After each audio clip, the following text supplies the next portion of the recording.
Sometimes doesn't go live, but now we are live. Oh, Yes. great.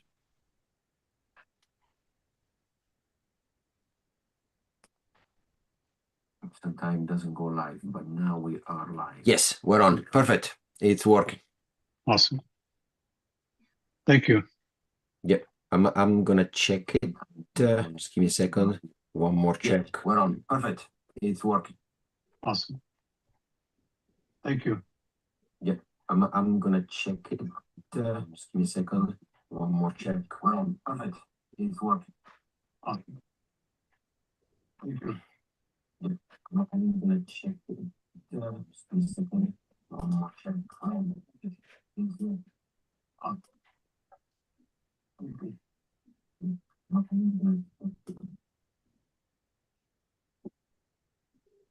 All right, it's up and running. Everything is good. Super. Yep. Now I'm gonna make you the host. Give me a moment.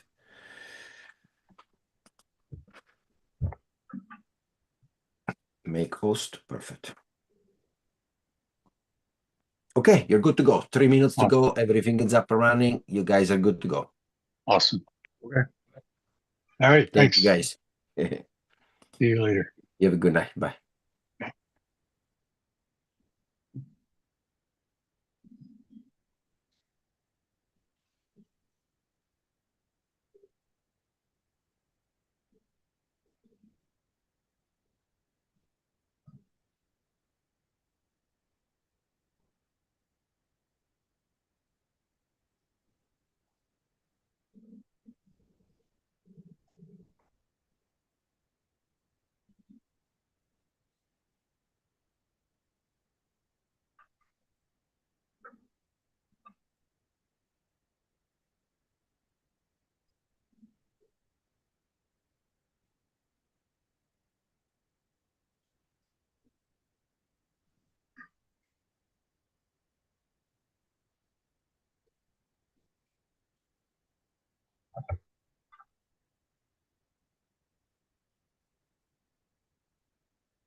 Well, welcome and thank you for joining us.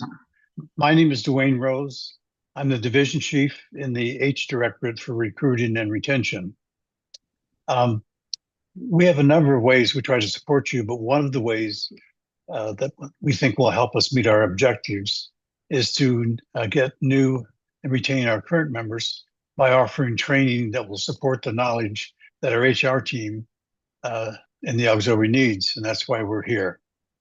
Today's training is on new members, onboarding, and beyond. This is the third of 3 and final planned topics for this year. This is actually our last session. We actually planned to have this done in 2025, but one of our key players got knocked out for a little while by COVID, but he's feeling well again and we're back in the saddle. I always mention that for purpose of delivery, we group our auxiliary districts into an Eastern region, Heartland, and Pacific areas. and then we divide our auxiliary districts into those areas that they fit. In a few minutes, you'll see what we mean by onboarding and beyond.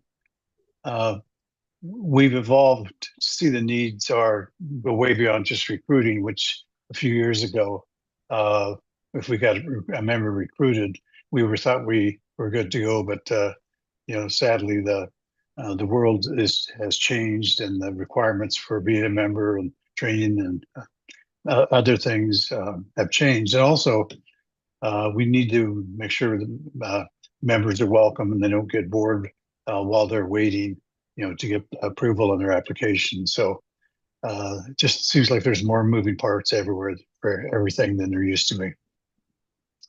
I would mention that we are using YouTube to send you this presentation, mainly because some of our presentations have too many members for Zoom to support it.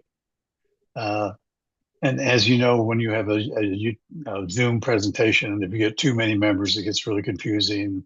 It's hard to keep everybody muted, and sometimes there's background noise. So we do miss the interaction that we don't have with this way of presenting, but it allows us to reach all of our auxiliary districts. It gets across the enterprise faster, and we've done 3 topics this year for all of our auxiliary districts. So this made it work fairly smoothly.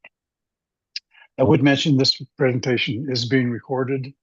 The same link that you used to sign on to it, you can use again to go back to the presentation. And just as with any YouTube, you can pause, you can fast forward, and you can back up if you're looking for something or you want to repeat something. So it's a nice features. We do want you to know, with the lack of interactivity, we can't take questions live, but we still welcome your questions, and we'd sure like to receive any that you have.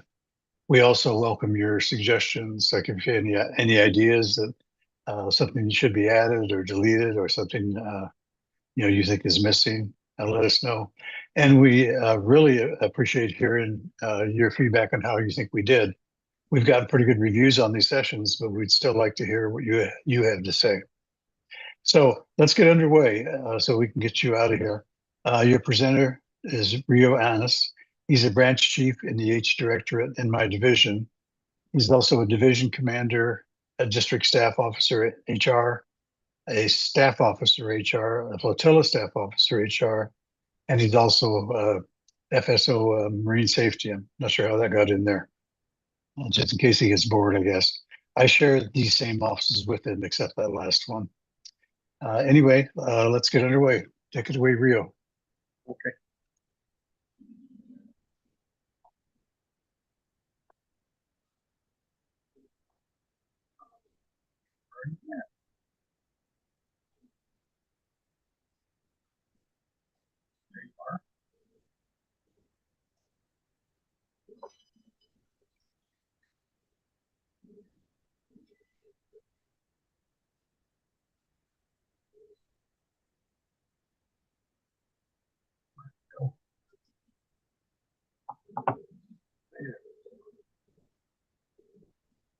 Okay, as Dwayne mentioned, this is our 3rd topic, and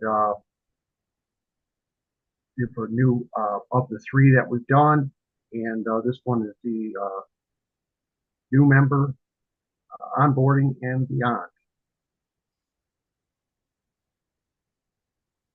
Getting your new members through the onboarding process, does it matter? Well, yes, it absolutely does. The more efficiently and effectively that we can get a new person through the process of all the things they need to accomplish upon joining the auxiliary and your flotilla, the better experience it's going to be for them. They're going to feel like they really joined a good organization and things are running like really smoothly. It's going to be we're going to make a good impression on them. Onboarding is critical phase for the new member. We should not assume that a new member is one of those self-starters, completely able to navigate their way, on their own through the process. We simply cannot have a new member join and give them a link to a website and say, here, go do your training, or, get your uniforms or whatever. That process really requires our full attention and guidance from, our leadership and our mentors. The new member and a mentor, whoever that might be, they need to walk through this phase together. We really need to assist this new member, making sure that they feel welcome, that we're just not leaving them, hanging out there on their own. So welcome to, all of you who may hold a HR position. That is one of the most valuable positions of the auxiliary. You're like the lifeblood of the auxiliary. Without HR, there are no members. You are mission critical. We're the people that, basically are the first ones that a prospect, gets to relate to and develops that, interaction with. And so, if we are able to successfully get them to join the auxiliary, then they then are, out there, performing the missions that we need. We're there for our members from the beginning, middle, and end of their service. And much like the private sector HR, we assist our workers with almost all of their employment needs. And from day one, when we meet them throughout their entire life with the auxiliary, we're the go-to people because they've already developed that relationship and it kind of sticks. So they're going to constantly ask us questions, maybe, how to do something, whatever that might be. And even if it's not something that is in our particular, direct function, maybe we don't perform that mission or have that qualification, or even have the answer, we always need to help or direct them, to assistance. So consider yourself an unofficial but vital mentor. We are Team Coast Guard, Semper Paratus. I want to make a presentation note, as with some of our, our other topics and sessions that we've done. The content of the training is to promote effective and correct nationwide standard practices throughout all flotillas for the tasks that we commonly perform. It's intended to offer district HR officers basic vetted training materials that they can use for new staff officers or to refresh current ones so that they don't have to create, whole presentations on their own. These basically can be used or modified slightly to fit their particular circumstances or their districts. Now, in these presentations, we do understand that there might be differences in these practices between districts, or DIROCs. And in these instances, you should consult with your chain of leadership for direction and questions. So what's the next step? You got the prospect's application submitted. Now what do? This is always that kind of like open area where they don't have an enrollment ID number yet, so they can't get into our systems. But there are things we can do to keep the new member active until the enrollment notice, is received. And this is a critical, phase at this point. So we want to invite them to events or missions that you're doing. Have them, join in and be with other members of your flotilla, whatever it is you might be doing. And that can be a fellowship event as well. Keep them involved in flotilla meetings. Don't let them sit in the back of the room and not be a part of the meeting. Make it welcoming for them. You can provide training related to their interests. It might be something that they can obtain without having to be into our systems with an enrollment ID number. And, it's pretty much the sky's the limit. What else can you do? That would be up to you. But once they do get their enrollment ID number, there's so much more And that's why onboarding is even more critical. So what we're going to cover is that new member orientation, accessing Aux Data 2 and the Aux Officer Directory, member profile changes, uniforms and their procurement, which includes, going to the Coast Guard Exchange. How do you set up an account? Or the Coast Guard Auxiliary Association. And then we know there's that basic required training that all members have to have. The core and the BQC2 and a few others. And then regarding their interests, the mission qualifications and requirements. New member mentoring and individual development plan. How do we keep track of what they're doing and what they need to do next? Other items to consider. So they've completed their training and we want to get them now changed from AP to BQ. How do you do that? Getting them ID cards. And then also for all the work that they're going to be doing, their training or hours,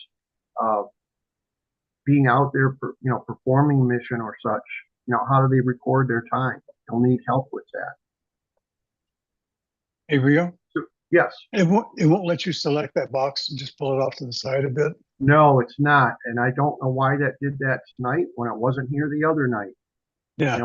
Nothing's changed. Yeah, we apologize, because it's a little bit distracting. We did the same thing on Tuesday, didn't have it at all. So try to ignore it if you can. I can't get a hold of it to do it, even though it says, please move this away. It fades out, but that's it. Yeah, okay. So introduce two important FSOs, like a member trainer in the IS to assist new members through their first 9 months, or assign a mentor who may be qualified to handle both those areas. There's a new member certificate, the new member oath. We know the certificate should come from DIROCS. I know in Great Lakes District, there'll be a welcome email that goes to the new member, informing them their ID number, and there'll be a copy of a new member certificate in that email, but the original is also mailed out to that member. So the new member oath, they've got the certificate, they're at a flotilla meeting, you want to have them go through that pledge. Provide instruction to obtain a password through the member zone for Aux Data 2 and Aux Directory, and how to navigate those systems. Review opportunities and options, help them start planning and how to get there. Assist a member with obtaining uniforms. So this is what a new member certificate should look like. So make sure that they've received it, even though it should be mailed out to them. Let's track that and ask them questions. Make sure that they actually have it. So if they have not, we can follow up on it. This is important. Again, we want to make them feel welcome. Let nothing fall through the cracks.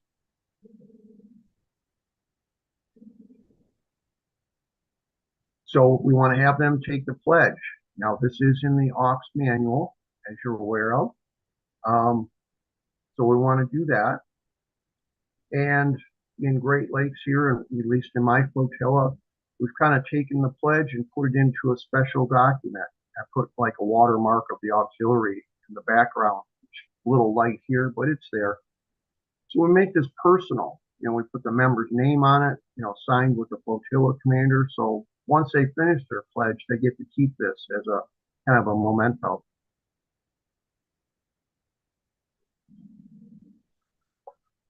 So getting through, the accessing of Aux Data 2 and Aux Directory, direct the member to the Aux Data 2 to set up the password. They should have received an email from DIROCS on that. So you want to assist them with doing it. Might not be so clear. And the same with the Aux Directory, set up a password there. And this one is also important because it actually works the same in the classroom when they need to take their training.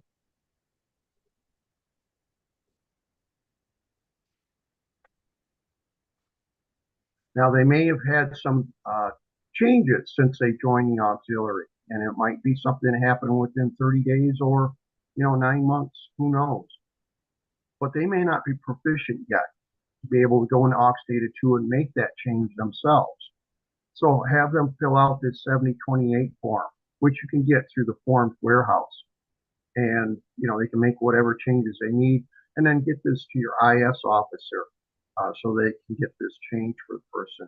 This also is a good way of verifying that what change needs to be made is actually accurate too. New member uniforms. So the new members need assistance with obtaining uniforms and deciding which one to start with. And this can really be frustrating for a new member if you don't really give them the assistance they need, because there's different uniforms to wear and there's different places to get the uniforms. A good guide is in the H directorate, and there's also new uniform interactive guide there, and the ribbon tool precedence, for which ribbons go in which order. That is also now new on the H Directorate website, so that's pretty good. And I put the link there for you. As members of the auxiliary, we have the privilege of wearing United States Coast Guard uniform with distinctive auxiliary insignia. So we want to, again, impress this upon the new member as we're working through this uniform piece here. You may have already had a conversation with them when you were interviewing them, going through the application process, but this is a good point to go through that conversation again. So when we are in public, those we help do not distinguish between active duty, reserve, or volunteers. So it is our responsibility to understand all the components of Coast Guard auxiliary uniform. The mentor and the flotilla leaders should help ensure that the new member understands what uniforms they'll need and how to properly wear the uniform. Now, this is really nice. In the H Directorate site, you have little icons like this uniform guide here that look like a booklet, or it might be a clipboard, but it will take you directly to the uniform section. Especially this one here will take you to the interactive uniform guide. And also remember, it's our responsibility to properly represent the Coast Guard, especially when we are in uniform. So clicking on that little icon, this is where it'll take you to the interactive uniform guide. And there's nice links here to take you to different areas. One of those would be drop downs for the most utilized uniforms, and have each of the uniforms that we might wear.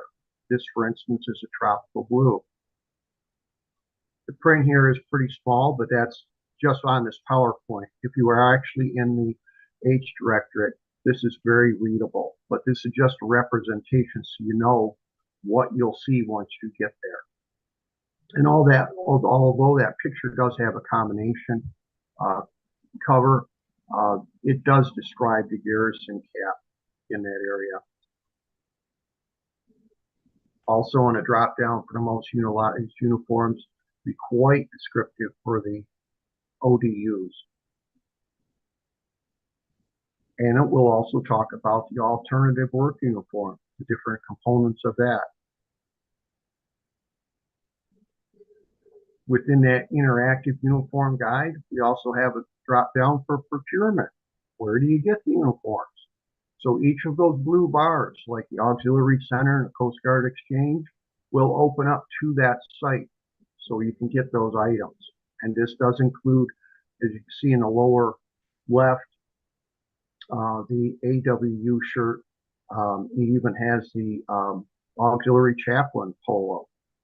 So as an example, for the Coast Guard Exchange, I went into that. Here's the site. So it'll get you set up. So you want to work with that new member on getting into this Coast Guard Exchange site. So they'll need to set themselves up with their password and login. And they can do that exactly the same as they did with the auxiliary directory. And as they're going through the registration for this account, you need to make sure that they check the auxiliary box and add their employee ID number. And that way it will allow them to access the uniforms within this site.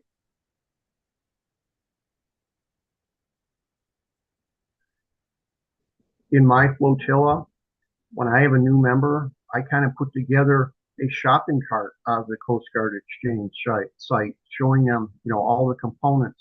For instance, the tropical blue uniform. What pieces do they need to look for while they're in that site? I did it slightly different for the ODUs, so they know again what components are they looking for.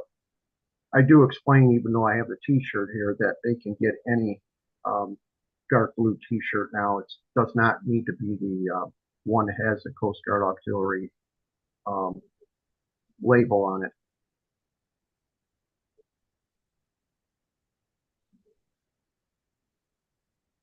The Coast Guard Auxiliary Association, as members, we're also members of the Uscg.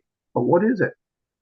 The Auxiliary Association is the official authorized business arm of the Auxiliary.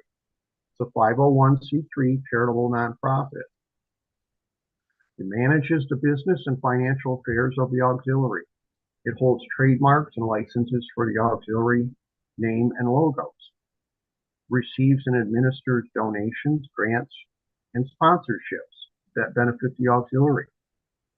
Essentially, while the Auxiliary is a uniformed volunteer organization that works alongside the Coast Guard, the association is our financial and business arm. So emergency assistance funds are partnerships in special cases for members facing hardship after disasters. Uscg benefits now extend to members' immediate family. There are many benefits. You should check those out. It operates the Coast Guard Auxiliary Center, AUXEN, for uniforms, insignia, and equipment, often at a discount.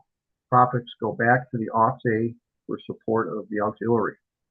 So when you get into the Coast Guard Auxiliary .org site, one of the tabs along the top, all the way to the right, would get you to the Auxiliary Association. Their store, and then the association. Actually, if you click on that, you'll see that there's a lot of icons for different businesses where you can get discounts.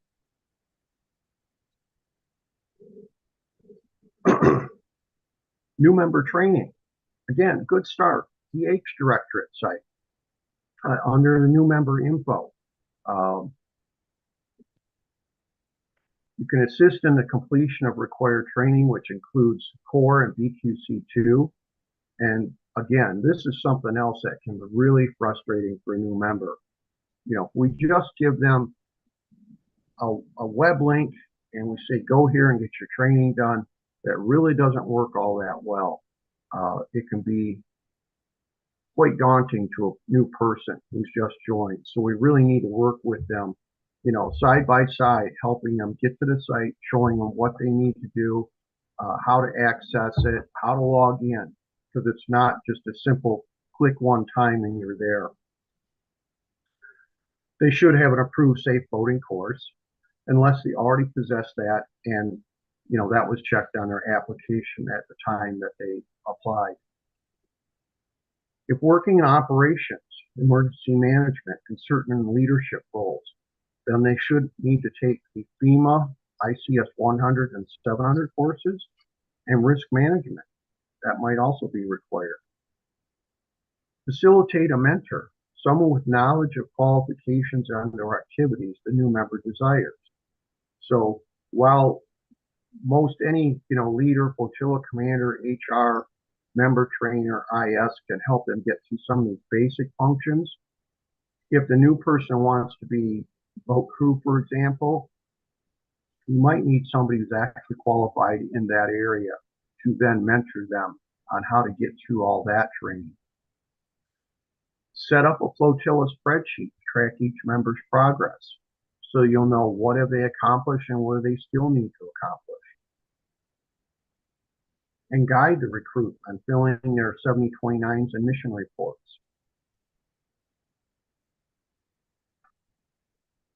The H Directorate, it's always a good source for a lot of information for getting, for a new member, get them started. So when you're in the H Directorate page, you click on one of these icons, for example.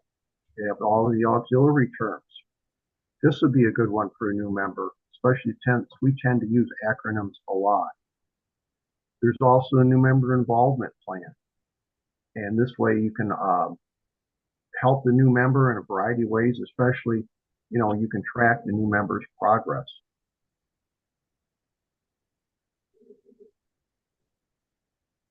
Core training. Well, we know that's something that new member needs to get through.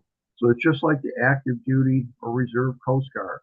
Auxiliary members are also required to complete the same core training. And it consists of, these online courses and open book tests. And even the private sector, which annually, in many cases, go through a lot of these HR topics, the sexual harassment prevention and such, in computer-based training. And so we're lucky that we just have to do it once every 5 years. But we need to help the new member get to where these are and how to get them completed. Again, in the H Directorate, you click on this one icon here, core training, and it'll take you toward that direction. Each course requires an enrollment key, which is available on the Training Directorate website. So this core training icon will take you to that Training Directorate website, but the link is down here as well. There's more than one way to get there, but this kind of makes it convenient.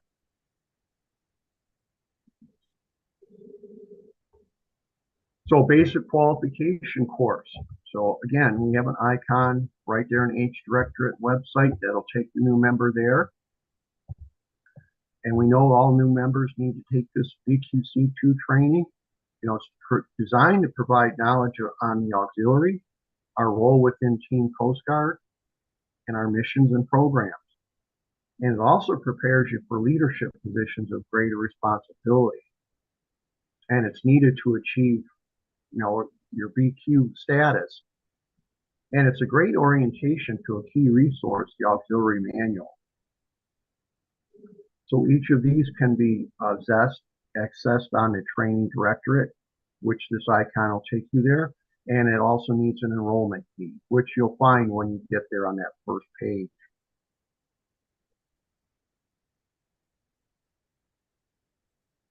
So getting to the classroom for this new member training, click on that icon and it's going to take you here. This is in the Training Directorate. How do they sign up?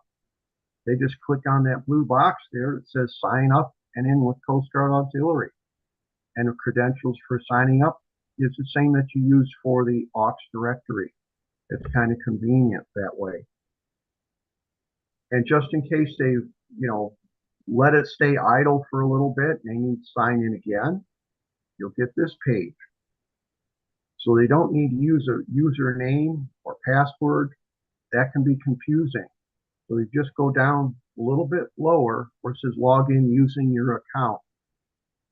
Sign in with Aux, Uscg Aux, and that will be the same as their Aux directory sign in.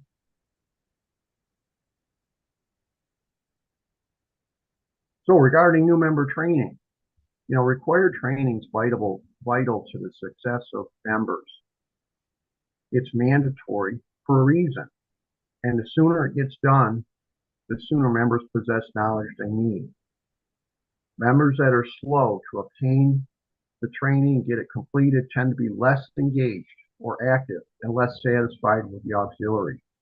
So again, another reason we need to work with them side by side, making sure they get through it. Most important attribute for a new member is a can-do attitude. We can teach the skills, but they really need to bring that attitude, to get things done. Many districts reward members that achieve their required training in less than 30 days. And really, that's not hard to get it done within 30 days. Some members I've seen have done it in 2 days or a week or even within 2 weeks. So it's really, they just need to put a little effort into it. In Great Lakes here, our Commodore has given out, challenge coins to members who've completed their training within 30 days. So, you check with your direct Commodore, your district, and see what, options there might be there. But you can think of anything on your own. Giving them a little reward, some incentive for completing this training quickly is always a help to keep them motivated. So continued member training. So, a new member, they may already have an interest to pursue, or you may assist them to identify one. And when in the H Directorate page, and I keep going back to that because it's a great resource with all these nice icons, you just click on one of them and it opens and reveals requirements and other information. So just as an example, if they want to be a vessel examiner, this page opens up. So they get to see the ribbon that they can earn. It gives you the goal and the program prerequisites. So that's kind of a nice thing. They know what they need to accomplish. And then work requirements. It also has a link to the National Testing Center at the bottom. So that's kind of a nice thing. And that's the same for all of those icons. And here are some more. There's quite a few. It seems it covers almost every mission area that we have.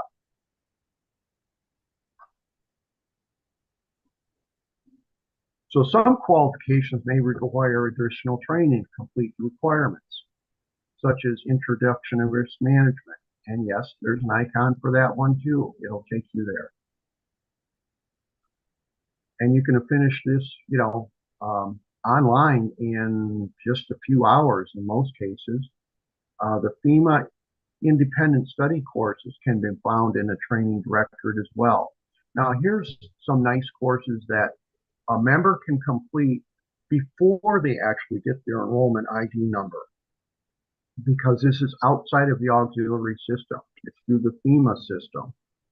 So they just need to go to that link, and they do need to set up an account when they're ready to take a test.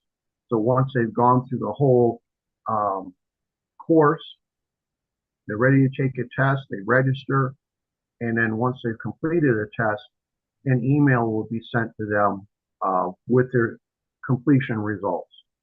And of course, then once they've got their enrollment ID number, they could submit that certificate to their IS officer to have that uploaded into their Aux data profile.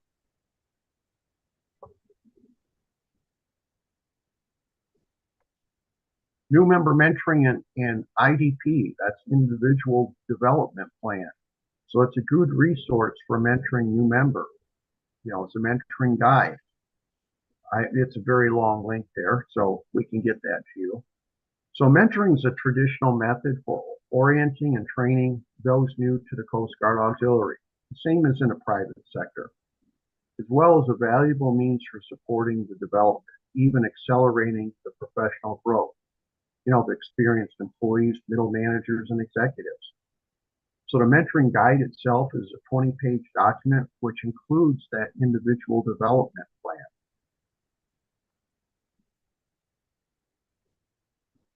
Talked about tracking the training for a new member. I got this that was developed in District 13. This is really a nice, one-page tool to track the training for a new member. And this, we can get this to you as well. Or you can develop something on your own that kind of covers everything like this did.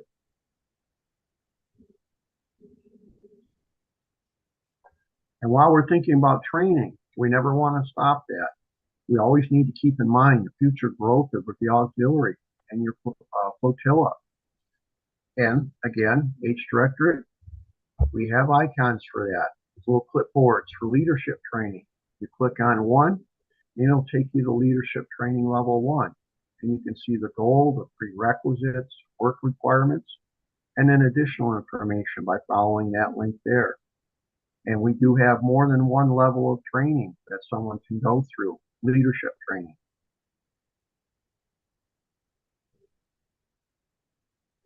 So status change. New member joins the auxiliary, their AP status. They get through their training, which is the core training, BQC2, and if they have a boating safety certificate, we then want to get them upgraded in the aux data system to BQ status, basic qualified. So how do you do that? Well, verify with your chain of leadership for the correct method of getting someone from AP to BQ status. It might be paper form or an online form with submission to IS.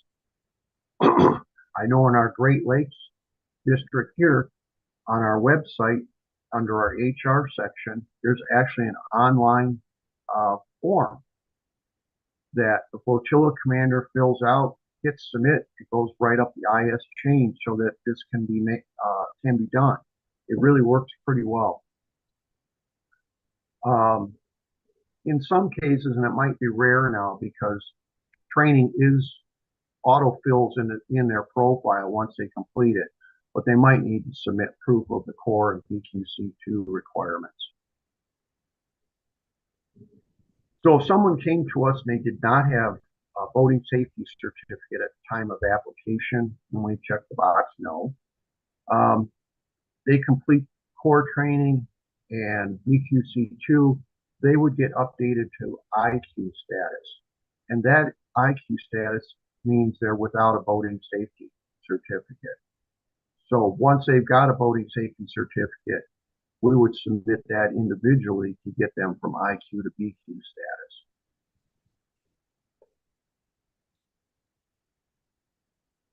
ID cards. And this would be for new members and existing members. There is no specific form by way of the national level. Districts have used different methods for doing this. Could be a paper form, some online, some email. Again, our Great Lakes district, we have a nice online form that a new member can go themselves, fill this form out, attach their photo, hit submit, and it goes directly to our ADSO HR who handles ID cards. And within a couple weeks, they get their ID card. Worked pretty well. Just make sure that your new member knows how to get an ID card. So have that conversation with them so that they're not going off, using Google, which leads them the wrong direction to a wrong form or something. That can be extremely frustrating if they don't know how to get an ID card. The standard for a picture is a red background, as we know. Drop shirt for all members. No insignia is required. And they do need to be current with their core training and in good standing. So dues need to be paid. And they have to be BQ or IQ status. Cannot get an ID card if they're in AP status. Do not send personally identifiable information via email. So be careful of that.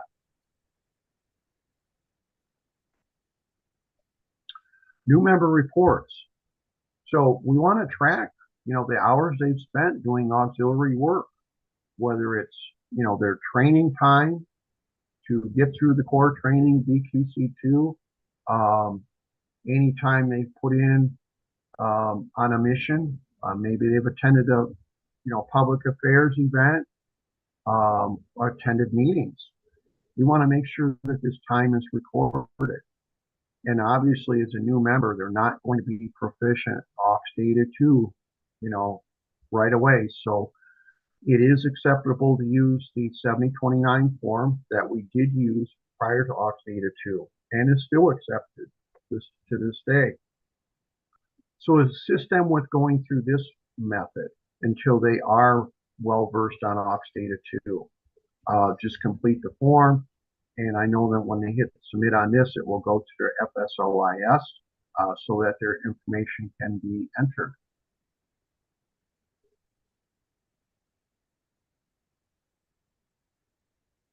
Same with other reports. If they need to do a mission report, whether it's for a vessel exam, the 7038, or program visit, 7046, or their attendance at a public affairs event, you know, 70-30, whatever the case may be. These reports can still be used.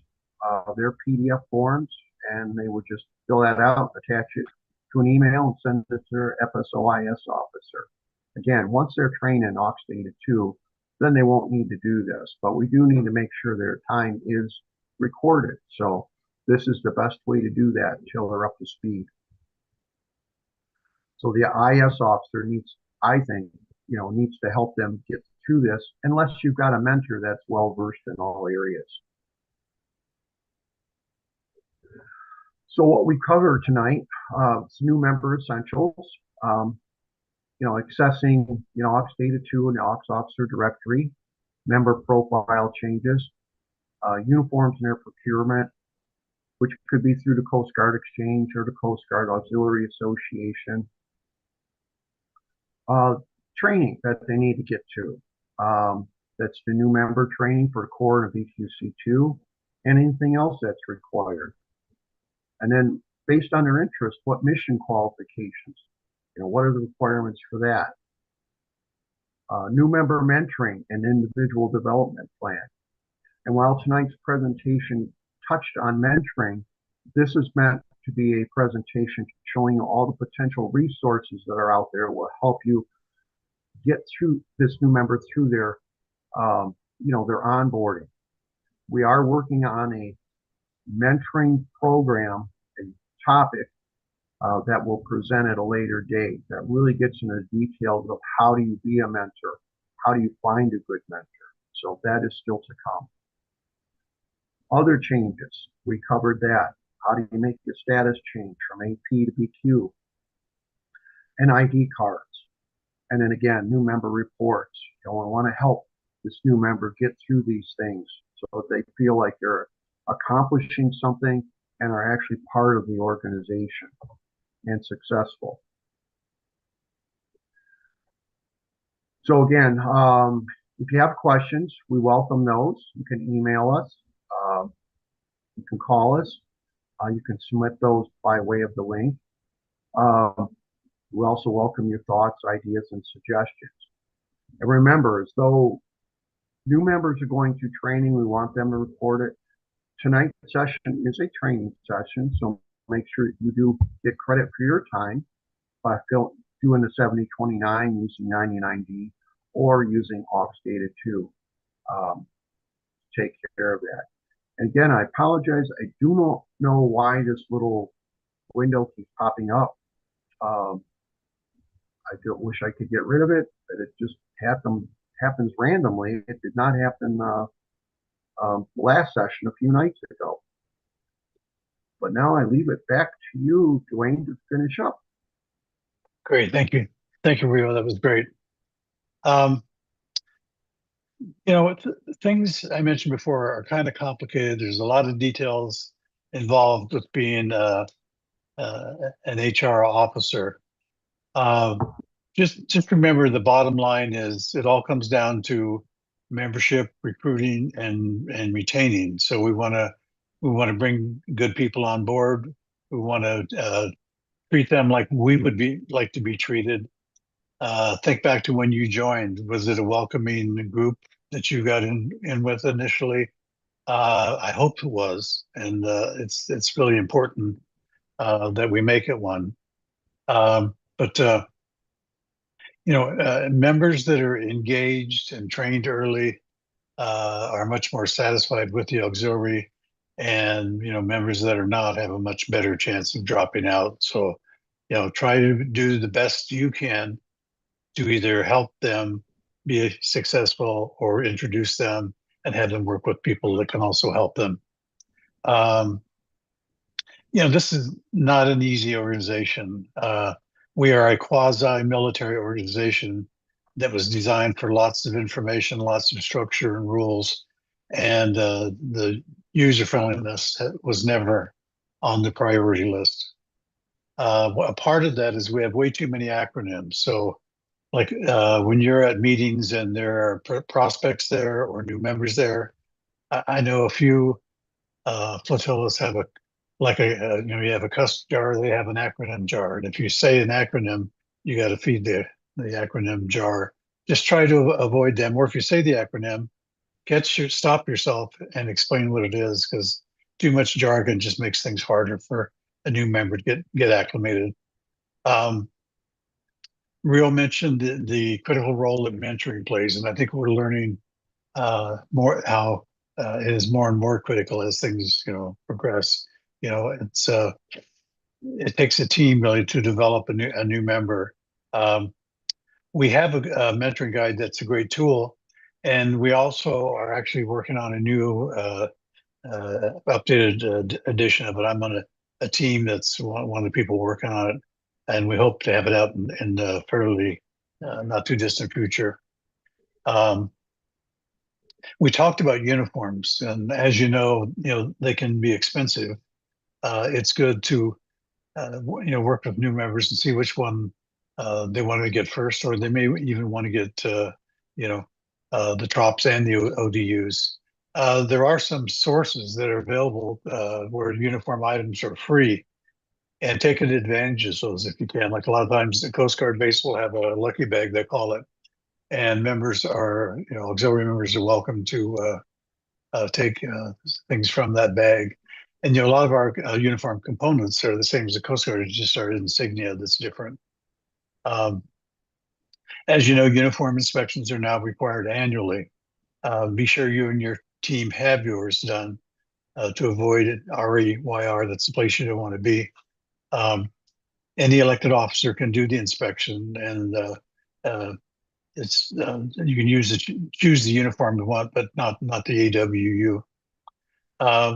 We talked about links, and that's something that's been evolving over time. I remember years ago, and some of us maybe still use them, but would have bookmarks where you could keep a list of all the links that you use. And I've kind of worked to where I don't use them anymore.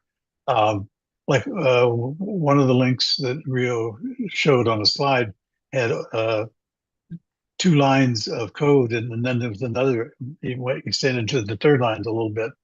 What I found is fuzzy logic works really good on finding the stuff you want. Like if you put in CG, AUX, DIR, then the opposite direction will either be the only option, or there'll be several options. And it's really fast. And also your computer, if you leave your history in there, will make it very fast, because you've done that with it, so it'll sort of find it again and use it again. So, the reason I mentioned that to you is just we want you to be as efficient as you can be, makes your life easier, and whenever we can make things simple and simpler, that's better. So, and Rio mentioned the Auxiliary Association. Check it out. They have quite a few good benefits. Insurance, travel benefits, discounts, and services, and RBS. There's also part of the reason I mentioned that is you can use those, but also we are selling a package of things that we offer when people join the auxiliary, and those are among them. And there also are some Coast Guard benefits you can take advantage of. You're probably familiar with the MWR, I think it is. That's was morale, welfare, recreation, I believe it is. But like in many Coast Guard locations, they have cottages that you can, if they're available, you can get them at a good fee, and some of them are really nice places. So there even, I think, some lighthouses that might be available, worth checking out. I would recommend if you joined prior to 2018, you're grandfathered and don't have to take BQC2. However, I highly recommend it. I think it's an interesting course. It makes the AUX manual kind of more user-friendly to you if you go through that. It takes you on a guided tour, sort of, and that would be very helpful to new members. A tip for using the manual: don't print it out. As you know, it's huge. It's almost 800 pages, I think. But if you do a PDF of it, then you can search on things, and it's very, very fast. Another new thing that you can use, and I recently learned that it's okay to use it.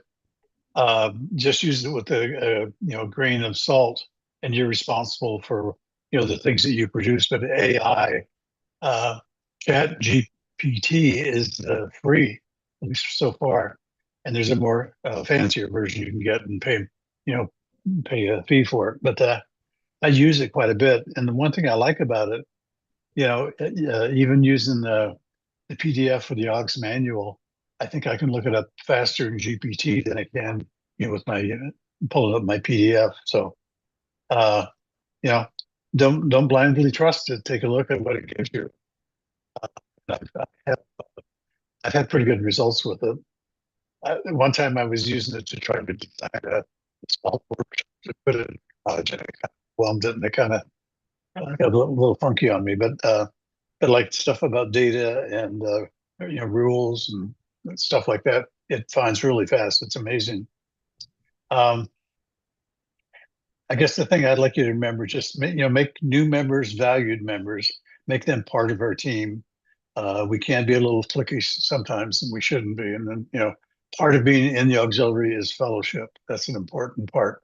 We want new members to be engaged. We want them to make friends and relationships with people, and they're much more likely to be kind of members that we want to stick with us. So that's all I have. And again, this is our last session in our series of 3 that we had for 2025. Slight delay due to COVID, but this is the last one of them. We again, just to emphasize, we value your feedback. We would love to hear from you if you have any questions. We do get not a ton of them, but we get some pretty good questions and good and suggestions, and we also like to hear what you thought of the sessions, or what in particular the session right now. So anyway, that's it for this one. So thank you again for joining us, and we're pretty sure we're going to have more sessions for you next year. We're trying to decide what ones would be the most popular, the most helpful. Some we probably will repeat, and we have some other ones. We sort of started mid-year, so we didn't get them all in this year, but we'll try to have maybe more sessions in 26 than we did in 25. So again, thanks for joining us, and have a great rest of your day. Take care.